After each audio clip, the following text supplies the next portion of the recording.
Les acquis diplomatiques s'enchaînent pour la cause du peuple du Sahara occidental. Après l'accueil triomphal réservé au président sahraoui Brahim Ghali lors de la visite d'État qu'il a conduite au Venezuela, conclue par la signature de nombreux accords bilatéraux à teneur stratégique entre la RASD et la République bolivarienne du Venezuela, qui a réitéré à travers le président Nicolás Maduro le plein engagement de Caracas au soutien sans faille des aspirations du peuple sahraoui à l'autodétermination et à l'indépendance. Le président colombien Gustavo Petro a pour sa part proposé à l'occasion du sommet ibéro-américain de Saint-Domingue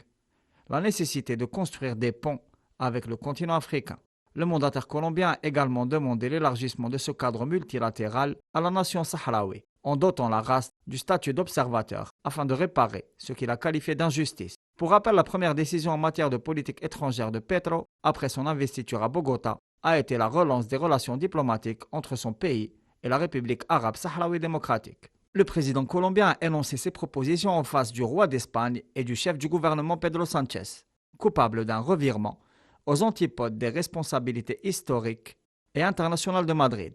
concernant la question de la décolonisation du Sahara occidental. La position de Sánchez est considérée comme une trahison par de nombreux courants politiques ibéro-américains qui soutiennent la lutte légitime du peuple du Sahara occidental et condamnent le rapprochement colonial entre Madrid et Rabat, puissance occupante des territoires sahraouis en violation du droit international. La proposition du président colombien n'est pas en soi une innovation. Le statut d'observateur existe et il a été octroyé à une douzaine de pays dans le royaume du Maroc. Gustavo Petro a néanmoins réussi un geste politique très fort, réaffirmant tout à la fois la solidarité de son pays avec la nation sahraoui, la responsabilité historique de l'Espagne, ainsi que le soutien sans faille à la lutte du peuple du Sahara occidental pour son droit légitime à disposer de lui-même et à jouir de son indépendance.